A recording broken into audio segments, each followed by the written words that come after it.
दुनिया का तीसरा सबसे अमीर आदमी कैसे कॉर्पोरेट हिस्ट्री की सबसे बड़ी ठगी कर रहा है कि जब अडानी इंडिया का अब तक का सबसे बड़ा एफपीओ लेके आ रहा था उसके 48 आवर्स पहले ये रिपोर्ट क्यों आई। आपने अगर हर्षद मेहता मूवी देखी होगी तो उसमें एक डायलॉग था कि अगर मैं गिरूंगा तो अकेले नहीं गिरूंगा, सबको लेके गिरूंगा। अगर इस पे 10 से 12% भी इंटरेस्ट लगा दिया जाए जैसे नॉर्मल आदमी पे लगता है तो इतना तो अडानी ग्रुप की कई कंपनियों का टोटल मुनाफा तक नहीं है। देखिए, जिस दिन हिंडनबर्ग की रिपोर्ट आई थी, आने के 2 दिन के अंदर LIC का 18,000 करोड़ का नुकसान हो गया था और ये लोगों का पैसा है। ऐसा कौन सा रेवोल्यूशनरी प्रोडक्ट बना दिया कि अडानी के एक शेयर का प्राइस इतने कम टाइम में इतना ऊपर चला गया। और ऐसे में जब SBI और LIC जैसी सरकारी ऑर्गेनाइजेशन इन्वेस्ट करती है तो गवर्नमेंट का भी नाम उछलता है कि ये अडानी के साथ मिले हुए। हिंडनबर्ग रिसर्च की एक रिपोर्ट में आज अडानी ग्रुप के शेयरों में भारी गिरावट देखी हो गई। 6 मई 1937 को जर्मनी के एक एयरशिप जिसका नाम हिंडनबर्ग था उसमें आग लग जाती है और 35 लोगों की जान चली जाती है। ये दुनिया के काफी बड़े हादसों में से एक है और ये एक ऐसा इंसिडेंस है जिसको मैन मेड डिजास्टर कहा जाता है क्योंकि इसमें जरूरत से ज्यादा हाइड्रोजन गैस थी और 100 लोगों को दुनिया के सबसे ज्यादा फ्लेमेबल मटेरियल में बैठा के नहीं भेजना चाहिए था। ये पूरा इंसिडेंट अवॉइड किया जा सकता था। नेथन एंडरसन ये एक इजरायली सिटीजन है जो एक जमाने में जेरूसलम में एम्बुलेंस चलाते थे। इन्होंने यूनिवर्सिटी ऑफ कनेक्टिकट से अपनी बैचलर्स डिग्री पूरी की और ये जो हिंडनबर्ग का हादसा हुआ था इसके नाम से 2017 में एक कंपनी खोली जिसका नाम रखा हिंडनबर्ग रिसर्च। नेथन का कहना है कि जिस तरीके से हिंडनबर्ग का हादसा मैनमेड था, इसमें इंसानों की गलती थी, उसको रोका जा सकता था। ऐसे ही इनकी जो कंपनी है हिंडनबर्ग रिसर्च, ये दुनिया में ऐसे फाइनेंशियल मैनमेड डिजास्टर जिनको रोका जा सकता है उनको ढूंढती है और लोगों के पैसे को बचाती है। इस कंपनी को खोलने से पहले नेथन ने हैरी मार्कोपोलोस के साथ मिलकर दुनिया का सबसे बड़ा फाइनेंशियल फ्रॉड पकड़ा था जिसका नाम बर्नी मैडोज पोंजी स्कीम था। आप अगर सर्च करोगे biggest financial fraud in the history तो आपको मिलेगा, वहां पे हैरी का नाम मिलेगा और उस पर्टिकुलर टाइम पे नेथन उन्हीं के साथ काम करते थे। हिंडनबर्ग रिसर्च एक फोरेंसिक फाइनेंशियल रिसर्च कंपनी है जिसको शॉर्ट सेलिंग कंपनी भी बोला जाता है, जो अभी मैं आपको आगे समझाऊंगा कि इसको शॉर्ट सेलिंग क्यों बोलते हैं। तो जैसे बाकी कंपनीज प्रॉफिट बनाने के लिए रन होती हैं, ऐसे ही हिंडनबर्ग रिसर्च जो है ये भी कोई समाज सेवा नहीं कर रही है, ये प्रॉफिट बनाने के लिए फाइनेंशियल रिसर्च करती है ऑल ओवर वर्ल्ड में। वैसे तो ये लोग कहते हैं कि इनको 10 साल का एक्सपीरियंस है इस फील्ड में, लेकिन ये जो कंपनी है ये 2017 में खुली है तो ये 10 साल कैसे कहते हैं वो तो नहीं पता, मे भी अपने इंडिविजुअल एक्सपीरियंस काउंट कर रहे होंगे। अब देखिए, आपके दिमाग में क्वेश्चन आ रहा होगा कि ये कंपनी रिसर्च करके पैसा कैसे कमाती है, इनका काम करने का तरीका क्या है। तो देखिए, जो लोग शेयर मार्केट में पैसा लगाते हैं उनको पता होगा शॉर्ट सेलिंग के बारे में। जिनको नहीं पता उनको मोटा मोटी बता देता हूं कि शेयर मार्केट में जब आप कोई शेयर खरीदते हैं और शेयर के दाम बढ़ते हैं तो आपको प्रॉफिट होता है, लेकिन एक तरीका और होता है जिसमें शेयर के प्राइस जब नीचे जाते हैं तब प्रॉफिट होता है, जिसको हम शॉर्ट सेलिंग बोलते हैं। एक एग्जांपल से समझाता हूं आपको। मान लो मेरे पास पैसे नहीं है और मेरे पास इंफॉर्मेशन आ गई कि 10 तारीख को अडानी ग्रुप के शेयर 100% नीचे जाएंगे। मान लीजिए 3,000 का एक शेयर है अडानी ग्रुप का और मेरे पास 3,000 रुपए नहीं है, तो मैंने क्या किया, अपने ब्रोकर से बोला कि मुझे अडानी ग्रुप का एक शेयर उधार दे दो, मैं आपको 10 तारीख को लौटा दूंगा। लेकिन ये ध्यान रखिएगा, मैंने शेयर लिया है ब्रोकर से, पैसे नहीं लिए। तो अगर मैंने शेयर लिया है तो उसको मैं शेयर ही लौटाऊंगा, भले ही जो भी रेट चल रहा है उस पर्टिकुलर टाइम पे। और ब्रोकर से जैसे ही मैंने शेयर लिया उसको तुरंत जाके मार्केट में बेच दिया 10 तारीख से पहले 3,000 के रेट में और मेरे पास 3,000 रुपए आ गए। अब मान लो 10 तारीख को अडानी का जो शेयर है वो 2,000 रुपए का हो गया, तो मैंने वो एक शेयर मार्केट से 2,000 रुपए में खरीद के अपने ब्रोकर को वापस कर दिया, तो मेरे पास 1,000 रुपए फालतू आ गए और ये मेरा प्रॉफिट हो गया। लेकिन ये जो प्रॉफिट है ये तब पॉसिबल है जब मुझे कंफर्म हो कि प्राइस नीचे ही जाएगा। और ये एग्जांपल मैंने सिर्फ समझाने के लिए आपको बताया है। ये जो पूरा गेम होता है लाखों करोड़ों का होता है। ये जो शेयर उधार दिए जाते हैं उसको देने की भी कुछ कीमत होती है। इस पूरे कॉन्सेप्ट को शॉर्ट सेलिंग बोलते हैं और हिंडनबर्ग ऐसे ही शॉर्ट सेलिंग से पैसे कमाता है। हिंडनबर्ग रिसर्च को जिस कंपनी पे शक होता है उसके ऊपर ये डीप रिसर्च शुरू कर देते हैं और इनके रिसर्च करने के तरीके बहुत ही अलग अलग होते हैं। पहले कई सालों तक रिसर्च करते हैं, उसके बाद पूरी रिपोर्ट बना के सोशल मीडिया और न्यूज आउटलेट्स होते हैं उसमें डाल देते हैं। जैसे ही मार्केट में हल्ला होता है उस पर्टिकुलर कंपनी के शेयर्स नीचे आ जाते हैं और ये शॉर्ट सेलिंग करके अपना पैसा बना के निकल जाते हैं। बस ये एक काम करते हैं कि अपनी रिपोर्ट को पब्लिक करने से पहले ये सारी डिटेल्स अपने इन्वेस्टर्स को देते हैं। ये इन्वेस्टर्स शॉर्ट सेलिंग के थ्रू पैसा इन्वेस्ट करते हैं और जब कंपनी के शेयर्स नीचे जाते हैं तो ये इन्वेस्टर्स मोटा मुनाफा बनाते हैं और जो मुनाफा होता है उसमें से हिंडनबर्ग अपना कट लेता है। ये जो पूरा प्रोसेस मैंने बताया यही इस कंपनी का पैसा कमाने का तरीका है और ये ऐसा करके कोई इलीगल एक्टिविटी नहीं कर रहे हैं क्योंकि यूएस के अंदर पूरी तरीके से लीगल है। देखिए, हिंडनबर्ग रिसर्च एक ऐसी कंपनी है जिसका एड्रेस तक आप नहीं पता कर सकते। विकिपीडिया की माने तो 5 एम्प्लॉइज हैं इनकी कंपनीज में, लेकिन उसके बाद भी लोग इनको सीरियसली लेते हैं क्योंकि पिछले 5 साल में 45 इन्वेस्टिगेशंस की हैं इन्होंने जिसमें से 75% केसेस में इनकी बातें एकदम सही निकली हैं और इसकी वजह से इनके इन्वेस्टर्स ने मोटा प्रॉफिट कमाया है। और 29 केसेस में तो जिस कंपनी पे इन्होंने रिसर्च पब्लिश की है उसके स्टॉक्स 50% से ज्यादा गिरे हैं। अडानी ग्रुप की रिसर्च से पहले हिंडनबर्ग ने जो सबसे बड़ी इन्वेस्टिगेशन की थी, जिसमें इनको बहुत ही बड़ा फायदा हुआ था, वो निकोला नाम की एक कंपनी पे की थी जो इलेक्ट्रिक व्हीकल बनाती थी। हिंडनबर्ग ने जो निकोला के ऊपर रिसर्च की थी, उसको नाम भी बड़ा इंटरेस्टिंग दिया था, झूठ का महासागर। निकोला की मार्केट वैल्यू 34 बिलियन थी। हिंडनबर्ग की रिपोर्ट आने के बाद इनकी मार्केट वैल्यू सिर्फ 1.3 बिलियन तक बची। और ऐसा नहीं है कि जिस कंपनी पे रिसर्च करते हैं उसके सिर्फ शेयर्स ही नीचे जाते हैं, उसके बाद उस कंपनी पे केस भी चलने स्टार्ट हो जाते हैं।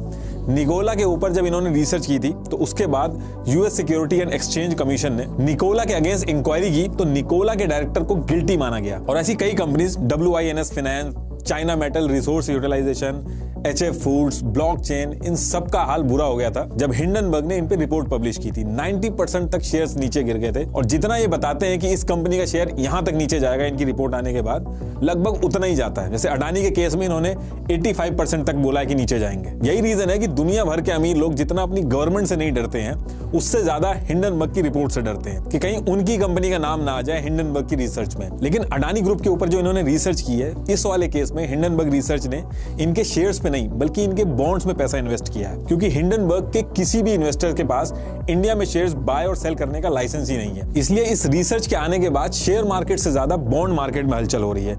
इंडिया में लोग शेयर मार्केट डिस्कस कर रहे हैं, लेकिन आज 1 फरवरी को दुनिया का सबसे बड़ा बैंक क्रेडिट स्विस ने अडानी ग्रुप के बॉन्ड को 0 रेटिंग दे दी है। इसका मतलब यह हुआ कि क्रेडिट स्विस ने अपने प्राइवेट क्लाइंट्स को अडानी के बॉन्ड्स के बदले लोन देना बंद कर दिया है। देखिए, यूजुअली क्या होता है कि जो ट्रेडर्स होते हैं वो बॉन्ड्स को गिरवी रख के लोन्स लेते हैं, जिससे उनको ट्रेड करने के लिए पैसे मिलते हैं। अडानी के बॉन्ड्स पे भी पहले जो फेस वैल्यू थी वो 70 से 80% तक लोन मिल जाता था, लेकिन अब क्रेडिट स्विस ने उन बॉन्ड्स को 0 मान लिया है। इसका मतलब यह हुआ कि नए लोन्स तो मिलेंगे ही नहीं, और जिन्होंने अडानी बॉन्ड्स के ऊपर पुराने लोन ले रखे थे उनको भी अब कुछ नया कोलेटरल देना पड़ेगा। अगर उन्होंने ऐसा नहीं किया तो बैंक उनकी सिक्योरिटीज को लिक्विडेट कर देगा। इस खबर के आते ही स्टॉक मार्केट में एकदम खलबली सी मची हुई है और अडानी ग्रुप की जो कई सारी कंपनीज हैं उनके जो शेयर्स है एक बार में नीचे गिरने लगे हैं। ये भी मेन स्ट्रीम मीडिया जो है उसको कवर नहीं कर रहा है, लेकिन ये बहुत ही बड़ा हिट है अडानी ग्रुप के लिए। देखिए, 25 जनवरी 2023 को हिंडनबर्ग रिसर्च ने 106 पेजेस की एक रिपोर्ट रिलीज की अपनी वेबसाइट के ऊपर। उसमें 88 क्वेश्चंस पूछे अडानी ग्रुप से।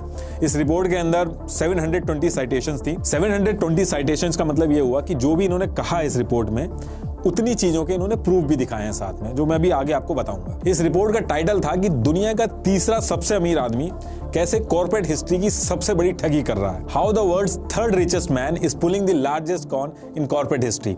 ये रिपोर्ट इन्होंने 2 साल लगा के बनाई थी और इसके लिए इन्होंने मल्टीपल कंट्रीज भी ट्रैवल करी। जहां जहां पे अडानी ग्रुप के लिंक थे वहां वहां इन्होंने ट्रैवल किया। लेकिन नॉर्मली जब हिंडन रिसर्च रिपोर्ट बनाते हैं तो किसी को भी पता नहीं लगने देते हैं कि ये किसके ऊपर रिसर्च कर रहे हैं। लेकिन अडानी वाला जो केस था उसमें जनवरी 2022 में एक डिटेल न्यूयॉर्क मैगजीन में पब्लिश हुई थी, जिसमें यह लिखा था कि नेथन एंडरसन मॉरिशस की पूरी जो कॉर्पोरेट रजिस्ट्री है उसको डाउनलोड करवा रहे हैं। तब उस पर्टिकुलर टाइम पे तो पता नहीं था, लेकिन बाद में पता चला कि वो जो कॉर्पोरेट रजिस्ट्री डाउनलोड करवा रहे थे वो अडानी ग्रुप के ऊपर इन्वेस्टिगेशन का एक पार्ट था। हिंडनबर्ग की ये रिपोर्ट बहुत ही अटैकिंग रिपोर्ट है। इसमें इन्होंने थोड़ी भी नरमी नहीं दिखाई अडानी ग्रुप के लिए।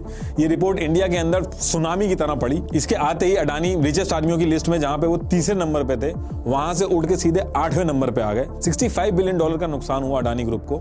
अडानी ग्रुप के शेयर्स इतने ज्यादा नीचे आने लगे कि उस पे लोअर सर्किट लगाना पड़ गया। लोअर सर्किट का मतलब हुआ कि अडानी के शेयर्स अगर आप उससे नीचे दामों में बेच के निकलना चाहो तो वो भी निकल नहीं सकते।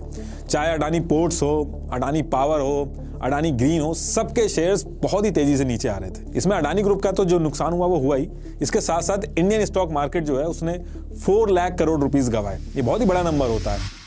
अब देखिए, कहीं कहीं पे मैं जो टर्म्स यूज कर रहा हूं शेयर मार्केट के, कुछ लोगों को इसको समझने में दिक्कत आ रही होगी। देखिए, भले ही आप स्टॉक मार्केट में इन्वेस्ट करते हो या नहीं करते हो, लेकिन एक बेसिक अंडरस्टैंडिंग स्टॉक मार्केट की बहुत ही जरूरी है, क्योंकि स्टॉक मार्केट डायरेक्टली और इनडायरेक्टली हमारी लाइफ पे इंपैक्ट डालता है। हर चीज में इसके कॉन्सेप्ट्स यूज होते हैं और इसको समझने के लिए आपको मोटी मोटी किताबें पढ़ने की जरूरत नहीं है। कुक्कू एफएम पे एक अच्छी ऑडियो बुक है जो आपके सारे कॉन्सेप्ट क्लियर कर देगी, जिसका नाम है स्टॉक मार्केट में निवेश और ट्रेडिंग के सीक्रेट्स। इस ऑडियो बुक को आप कहीं भी, कभी भी और किसी भी regional language including Hindi and English में सुन सकते हैं। और ऑडियो बुक आपके कॉन्सेप्ट तो क्लियर करेगी और आप अगर इन्वेस्टमेंट भी करते हो तो उसमें भी आपकी मदद करेगी। और इसके अलावा भी कुक्कू एफएम पे हजारों अलग अलग जॉनर की ऑडियो बुक अवेलेबल है। आप अपने इंटरेस्ट के हिसाब से कोई भी ऑडियो बुक को अपनी कन्वीनियंस के हिसाब से सुन सकते हो। जैसे मैं ट्रैवल करते हुए ड्राइव मोड पर यूज करता हूं और डिस्क्रिप्शन से दिए गए लिंक से डाउनलोड करके मेरा कूपन कोड NR50 यूज करके फर्स्ट मंथ का जो सब्सक्रिप्शन है वो आप 50% डिस्काउंट पे ले सकते हो, यानी कि ₹49 ओनली। तो टॉपिक पे वापस आते हैं। देखिए, जो हिंडनबर्ग की रिपोर्ट है इसमें मल्टीपल एलिगेशन लगे हैं अडानी ग्रुप के ऊपर। मैं इस पूरी रिपोर्ट का जो लिंक है वो यूट्यूब के डिस्क्रिप्शन में दे रहा हूं, लेकिन कुछ मेन एलिगेशन आपको मैं समझा देता हूं। देखिए, सबसे बड़ा एलिगेशन है स्टॉक मैनिपुलेशन का, और ये एलिगेशन इस रिपोर्ट आने से पहले भी अडानी ग्रुप के ऊपर लगते रहे। मार्च 2020 में अडानी एंटरप्राइज का एक शेयर का प्राइस 130 रुपए के करीब था, और नवंबर 2022 में अडानी एंटरप्राइज के एक शेयर का प्राइस 4000 से भी ऊपर चला गया था। देखिए, इतने कम टाइम में एक शेयर के प्राइस का इतना ऊपर जाना ये नॉर्मल चीज नहीं है। तो ऐसा क्या कर दिया अडानी एंटरप्राइज ने, ऐसा कौन सा रेवोल्यूशनरी प्रोडक्ट बना दिया कि अडानी के एक शेयर का प्राइस इतने कम टाइम में इतना ऊपर चला गया, वो भी तब जब कोरोना का टाइम चल रहा है, ऑल ओवर वर्ल्ड के अंदर मार्केट बंद है, रिसेशन जैसा माहौल है, उस पर्टिकुलर टाइम पे शेयर इतना ऊपर पहुंच गया। ये जो इमेज आप देख रहे हैं इसमें हिंडनबर्ग ने शेयर किया है कि अडानी ग्रुप की कंपनी कैसे 3 साल में इतनी ज्यादा ग्रो कर रही है। देखिए, अब आप कहोगे कि शेयर की डिमांड ज्यादा थी इसलिए अडानी के शेयर के प्राइस बढ़ गए, इसमें इतना हल्ला करने वाली क्या बात है? डिमांड एंड सप्लाई का खेल है, इसमें डिमांड ज्यादा होगी इसलिए हो गया होगा। लेकिन इसमें एक चीज आप सोचिए कि अडानी ग्रुप के एक शेयर को लोग इतने ज्यादा दाम में ले क्यों रहे हैं? अब आप इसमें भी कह सकते हो कि सिंपली परफॉर्मेंस अच्छी होगी, अडानी ग्रुप ने मुनाफा इतना ज्यादा धमाकेदार बनाया होगा कि लोगों की मजबूरी हो गई होगी उनके शेयर्स लेना और प्रॉफिट बनाना। तो देखिए, कोरोना टाइम और रिसेशन जैसे हालात थे और परफॉर्मेंस इतनी भी अच्छी नहीं थी इनकी, तो ये शेयर्स के रेट बढ़े कैसे?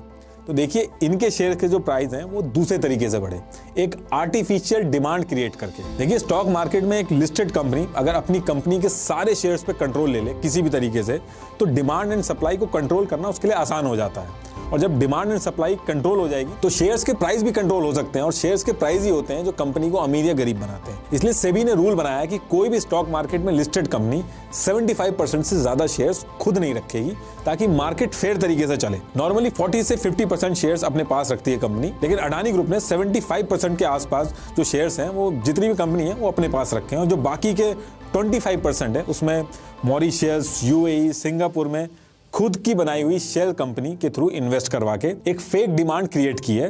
तो मेजोरिटी जो कंट्रोल है वो अडानी ग्रुप के हाथ में ही पहुंच गया है इनडायरेक्टली, ऐसा रिपोर्ट में बताया गया है। और इससे हट के भी आपको एक चीज बता देता हूं कि LIC और SBI जो है, LIC जहां आप बीमा करवाते हो, SBI जहां पे आप अपना पैसा जमा करते हो, इन्होंने भी पैसे देके इनके शेयर्स खरीदे हैं। LIC ने 74,000 करोड़ रुपीस देके अडानी के शेयर्स खरीदे हैं, और SBI ने भी हजारों करोड़ लगा के अडानी ग्रुप के शेयर्स खरीदे हैं। और जो लोन दिया है SBI ने वो अलग चीज है, ये इन्वेस्ट किए हैं SBI ने। ये जो सारी चीजें हो रही हैं इससे अडानी ग्रुप के शेयर्स की जो डिमांड है वो क्रिएट हो रही है, और नॉर्मल आदमी भी जब तेजी से शेयर्स के दाम ऊपर बढ़ते हुए देखता है तो वो भी चाहता है कि उसको खरीद के उसमें से पैसा बना ले। तो अडानी ग्रुप के ऊपर यही एलिगेशन है कि ये शेयर्स के जो रेट है ये आर्टिफिशियल डिमांड क्रिएट करा के बनाए गए हैं, अडानी ग्रुप की परफॉर्मेंस की वजह से नहीं बढ़े हैं। और ऐसे में जब SBI और LIC जैसी सरकारी ऑर्गेनाइजेशन इन्वेस्ट करती है तो गवर्नमेंट का भी नाम उछलता है कि ये अडानी के साथ मिले हुए हैं। ये जो एशिया के नंबर 1 रिचेस्ट, दुनिया के नंबर 3rd रिचेस्ट, ये जो शेयर्स के रेट होते हैं इनकी कंपनियों के, उसके हिसाब से ही बनते हैं। जिसके शेयर्स के दाम ज्यादा होंगे उसकी कंपनी की वैल्यू उतनी ज्यादा होगी, और उस कंपनी का मालिक उतना ही अमीर होगा। मान लो मेरी एक कंपनी है जिसमें टोटल 100 शेयर्स हैं, एक इन्वेस्टर आता है आके 10 शेयर्स 10,000 रुपए में खरीद लेता है मुझसे, तो मेरी कंपनी की जो वैल्यूएशन है वो 1 लाख रुपए हो जाएगी। ऐसे ही जब LIC हो गई या फिर SBI हो गई इतना इन्वेस्ट करती हैं किसी कंपनी में, तो कंपनी की वैल्यूएशन बढ़ जाती है, शेयर्स के दाम बढ़ जाते हैं, और फिर इन शेयर्स को ही गिरवी रख के लोन लेती है कंपनी। अडानी ग्रुप ने 2 लाख करोड़ का लोन ले रखा है। अगर इस पे 10 से 12% भी इंटरेस्ट लगा दिया जाए जैसे नॉर्मल आदमी पे लगता है, तो इतना तो अडानी ग्रुप की कई कंपनियों का टोटल मुनाफा तक नहीं है। और इसको समझाने के लिए जो हिंडनबर्ग की रिपोर्ट आई है उसमें करंट रेशियो का चार्ट भी दिया गया है। देखिए, कंपनियों की फाइनेंशियल हालत पता करने के लिए सबसे बढ़िया तरीका होता है करंट रेशियो का पता कर लेना। करंट एसेट्स को करंट लायबिलिटी से अगर आप डिवाइड करोगे तो करंट रेशियो आ जाता है। अगर इसका रेशियो 1 से कम हो जाए तो इसका मतलब यह है कि कंपनी से अगर उधार वापस मांग लिया जाए, जो उधार दिया गया है, तो उसकी हालत इतनी भी नहीं है कि वो अपने एसेट्स को बेच के भी वो उधार चुका सके। अब हिंडनबर्ग की रिपोर्ट के हिसाब से अडानी ग्रुप की जो 5 कंपनियां, Adani green energy, Adani power, Adani total gas, Adani transmission और अडानी एंटरप्राइज का जो करंट रेशियो है वो 1 से कम है। अब मान लो कि किसी केस में कंपनी प्रॉफिट नहीं कमा पाई या रिसेशन आ गया या अडानी टोटल गैस जिसका करंट रेशियो 0.2 है, यानी कि उसने अपने एसेट्स के मुकाबले 5 गुना ज्यादा कर्जा ले रखा है और वो कर्जा अगर उससे वापस मांग लिया गया तो वो देने की हालत में नहीं है। देखिए, जब कोई कंपनी अपने शेयर्स को गिरवी रख के लोन लेती है तो जो प्राइस होता है उस शेयर्स का उसके हिसाब से लोन मिलता है। मान लो 1 लाख रुपए शेयर्स की कीमत है तो उतना ही लोन मिलेगा। अगर किसी वजह से शेयर के प्राइस नीचे आ जाए तो ये भी हो सकता है कि बैंक अपना लोन वापस मांग ले या फिर और शेयर्स मांगे, तो ऐसे केस में भी अडानी ग्रुप फंस सकता है। और इस रिपोर्ट में इस चीज के बारे में बताया गया कि अडानी ग्रुप ने जरूरत से ज्यादा लोन ले रखा है। देखिए, जिस दिन हिंडनबर्ग की रिपोर्ट आई थी, आने के 2 दिन के अंदर LIC का 18,000 करोड़ का नुकसान हो गया था और ये लोगों का पैसा है। आपने अगर हर्षद मेहता मूवी देखी होगी तो उसमें एक डायलॉग था कि अगर मैं गिरूंगा तो अकेले नहीं गिरूंगा, सबको लेके गिरूंगा। तो अडानी ग्रुप के गिरने से भी पूरे देश की इकोनॉमी जो है वो हिलेगी। इंडिया का GDP में भी अडानी ग्रुप का बहुत बड़ा योगदान है। अगर अडानी ग्रुप गिरेगा तो GDP भी हिलेगी, लोगों का जो पैसा लगा है वो भी जाएगा। और SBI, LIC जैसी कंपनी जहां लोगों का पैसा है, इन कंपनीज ने अडानी ग्रुप में पैसा लगा रखा है। तो अगर अडानी ग्रुप हिलेगा तो ये सारी कंपनीज भी हिलेंगी और लोगों को भी नुकसान होगा। वो तो अडानी ग्रुप बहुत ही बड़ी चीज है। हिंडनबर्ग की इस रिपोर्ट को झेल गई। कोई छोटी मोटी कंपनी होती तो पूरी कोलैप्स हो जाती। इससे पहले जिन कंपनीज के ऊपर हिंडनबर्ग ने रिपोर्ट निकाली है उनका हाल अगर आप देखोगे तो 34 बिलियन की कंपनीज 1.3 बिलियन पे पहुंच गई हैं। यही रीजन है कि इस रिपोर्ट के आने से इतना ज्यादा हल्ला मचा हुआ है। हिंडनबर्ग का कहना है कि अडानी ग्रुप ने बहुत ज्यादा लोन लिया हुआ है और इसके साथ ही उन्होंने कई केसेस में लोन लेने के लिए अपने बढ़े हुए प्राइसेस के शेयर्स को गिरवी रख के लोन लिया है। अडानी की कई लिस्टेड कंपनीज ने अपनी वैल्यू से ज्यादा लोन ले रखा है। अगर शॉर्ट में समझाऊं तो Adani stock prices depth fuelled growth की वजह से ऊपर है। डेप्थ फ्यूल्ड ग्रोथ का मतलब है कि आप पैसा उधार ले रहे हैं और उसको अपने बिजनेस में इन्वेस्ट कर रहे हैं और इससे सबको लग रहा है कि आपकी कंपनी आगे बढ़ रही है और उसकी वजह से आपके शेयर्स के प्राइसेस बढ़ जा रहे हैं। सिर्फ हिंडनबर्ग ही नहीं, क्रेडिट साइट एक बहुत ही बड़ी रिसर्च फर्म है, इसने भी अगस्त 2022 में एक रिपोर्ट पब्लिश की थी। उसमें अडानी ग्रुप को डीपली ओवर लेवरेज बताया था और कहा था कि यह कर्जा अडानी के पूरे बिजनेस एम्पायर को तबाह कर सकता है। इसमें हिंडनबर्ग की रिपोर्ट में एक चीज और मेंशन थी कि अडानी ग्रुप कंपनीज एक दूसरे पे डिपेंडेंट है। तो कभी अगर ऐसा हुआ कि कोई एक कंपनी अपने लोन्स नहीं दे पाई तो बाकी कंपनीज भी सीरियसली अफेक्ट होंगी और अडानी का जो पूरा साम्राज्य है वो तबाह हो सकता है। अडानी ग्रुप के जो टोटल शेयर्स है उसमें से 75% तो अडानी ग्रुप ने अपने पास ही रखे हुए हैं। बाकी के जो 25% शेयर्स हैं वो ज्यादातर मॉरिशस बेस्ड शेल्ड कंपनी के पास है जिसका लिंक अडानी ग्रुप से है और यही कंपनीज इन्वेस्ट करके एक आर्टिफिशियल डिमांड क्रिएट करती हैं जिससे शेयर्स के प्राइस बढ़ते हैं। हिंडनबर्ग रिपोर्ट में यह भी मेंशन है कि विनोद अडानी ने कई लोगों के साथ मिलकर दर्जनों कंपनी खोली और अडानी ग्रुप में इन्वेस्ट करके शेयर के प्राइस ऊपर करवाए। और ये जितनी भी कंपनीज हैं इनकी कोई कॉर्पोरेट प्रेजेंस नहीं है, ये ऑल ओवर वर्ल्ड में ये सिर्फ अडानी ग्रुप में इन्वेस्ट करती हैं। और अगर आपने हमारी NDTV वाली वीडियो देखी होगी तो उसमें भी सेम जगह से इन्वेस्टमेंट आया था और इन शेल कंपनी के पास जितने भी एसेट्स हैं सब इन्होंने अडानी ग्रुप में ही उठा के डाल दिए हैं। ये देखिए, AMPS के 2.3 बिलियन एसेट्स में से 99.4% अडानी ग्रुप में है। ओपल के तो 100% इन्वेस्टमेंट अडानी ग्रुप में है। ये कंपनियां कहीं और पे पैसा लगा ही नहीं रही हैं। हिंडनबर्ग की रिपोर्ट के हिसाब से इस पर्टिकुलर तरीके से अडानी ग्रुप में पैसा घूम रहा है शेल कंपनीज के थ्रू। और ये जो मॉरिशस के अंदर शेल कंपनी का जो इशू है इसको सेबी भी इन्वेस्टिगेट कर रही थी। उस पर्टिकुलर टाइम पे सेबी ने यह कहा था कि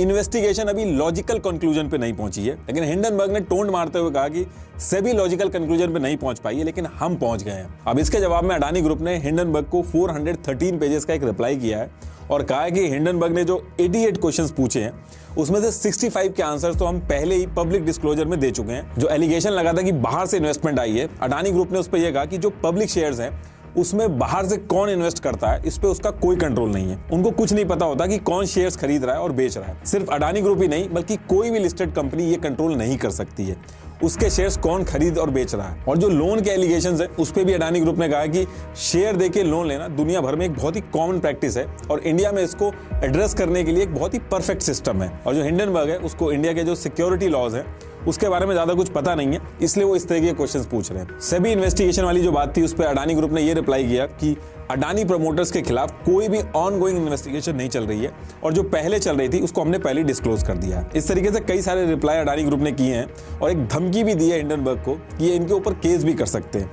हिंडनबर्ग ने रिप्लाई किया है कि जब मन करे आप केस कर सकते हो, इससे हमारे लिए आपको एक्सपोज करना और आसान हो जाएगा क्योंकि जो डॉक्यूमेंट हम इन्वेस्टिगेशन के टाइम पे हमें नहीं मिल पाए थे वो हम कोर्ट में भी मांग लेंगे आपसे। अब देखिए, अडानी ग्रुप ने 20,000 करोड़ का इंडिया का सबसे बड़ा FPO लॉन्च किया। इसमें 50% रिटेल यानी आपके और हमारे जैसे लोग, 28% क्वालिफाइड इंस्टीट्यूशनल इन्वेस्टर यानी कि जिन्होंने पहले इन्वेस्ट किया या रेप्यूटेड इन्वेस्टर्स और 22% नॉन इंस्टीट्यूशनल इन्वेस्टर्स यानी कि ओपन टू ऑल, बाकी सब भी कर सकते हैं इसमें। इस तरीके से डिवाइड किया है। अब लोग काफी खुश हो रहे थे कि एफपीओ फुल्ली सब्सक्राइब हो गया, लेकिन आम जनता ने इस एफपीओ में ज्यादा इंटरेस्ट नहीं दिखाया। सिर्फ 5.4% रिटेल इन्वेस्टर्स ने ही एफपीओ सब्सक्राइब किया है। बाकी 62% नॉन इंस्टीट्यूशनल इन्वेस्टर्स ने किया है और लगभग 32% के करीब क्वालिफाइड इंस्टीट्यूशनल इन्वेस्टर्स ने किया है। शुरू के 2 दिन में तो अडानी का जो एफपीओ था वो सब्सक्राइब ही नहीं हो रहा था, लेकिन इस एफपीओ में टर्निंग पॉइंट तब आया जब अबू धाबी की इंटरनेशनल होल्डिंग कंपनी आईएससी का इन्वेस्टमेंट इसमें आया, जिसने 3200 करोड़ का बहुत ही बड़ा इन्वेस्टमेंट किया। आईएससी जो कंपनी है वो ऐसा नहीं है कि बस नॉर्मल किसी बिजनेसमैन की कंपनी है, ये रॉयल फैमिली जो है उसके बहुत ही ज्यादा शेयर्स है इस आईएससी कंपनी में। देखिए, अडानी ग्रुप को इस एफपीओ में रिटेल इन्वेस्टर से तो रिजेक्शन मिला, लेकिन उसने पूरी कोशिश की कि इंस्टीट्यूशनल इन्वेस्टर से फुल्ली सब्सक्राइब कराने की कोशिश की। लेकिन इसमें दिक्कत ये थी, जो करंट शेयर प्राइस था वो एफपीओ के प्राइस से कम था, तो कोई भी जो नया इन्वेस्टर है वो प्रीमियम क्यों पे करेगा। और इतनी कोशिश के बाद भी अडानी ग्रुप को एफपीओ वापस लेना पड़ा। देखिए, जो हिंडनबर्ग की रिपोर्ट आई है इसकी टाइमिंग को लेके बहुत क्वेश्चन है कि जब अडानी इंडिया का अब तक का सबसे बड़ा एफपीओ लेके आ रहा था, उसके 48 आवर्स पहले ये रिपोर्ट क्यों आई। ये एक प्लानिंग के तहत इंडिया की इकोनॉमी को टारगेट किया गया। अब देखिए, जो लोग शॉर्ट सेलिंग कंपनी को समझते हैं उनको पता है कि शॉर्ट सेलिंग कंपनी फायदे के लिए ये सब करती है, और एफपीओ आने के 48 आवर्स पहले इसको पब्लिश करने के पीछे यही रीजन था कि उसको ज्यादा से ज्यादा फायदा हो। लेकिन हाँ, एक चीज है कि ये देखा गया है कि जब भी देश में कोई बड़ा इवेंट होने वाला होता है तो ऑल ओवर वर्ल्ड की जो ऑर्गेनाइजेशन है उसको टारगेट करती है। जैसे जब फीफा हो रहा था तो कतर को टारगेट किया गया था, सारी कमियां बाहर निकल के आ गई थी कतर की। ऐसे इंडिया में सितंबर में G20 समिट हो रहा है, उससे पहले आप देखोगे इंडिया को अलग अलग तरीके से टारगेट किया जाएगा। अब ये हिंडनबर्ग की जो रिपोर्ट आई है, आप ये इंडिया पे अटैक मान सकते हो या अडानी के ऊपर अटैक मान सकते हो, ये मैं आपके ऊपर छोड़ देता हूं। लेकिन अडानी के ऊपर जो एलिगेशन लगाए गए हैं ये एलिगेशन नए नहीं है, टाइम टू टाइम ये एलिगेशन लगते रहते हैं। हिंडनबर्ग की जो रिपोर्ट है एक तरह से कंपाइलेशन है अडानी ग्रुप के ऊपर जितने भी एलिगेशन अभी तक लगे हैं। और लास्ट में फिर से याद दिला देता हूं कि डिस्क्रिप्शन में मैंने कुक्कू एफएम की ऑडियो बुक का लिंक दे दिया है, स्टॉक मार्केट में निवेश और ट्रेडिंग के सीक्रेट। एक बार डाउनलोड करके जरूर सुनिएगा उसको, उससे आपको और क्लैरिटी मिलेगी। Thank you.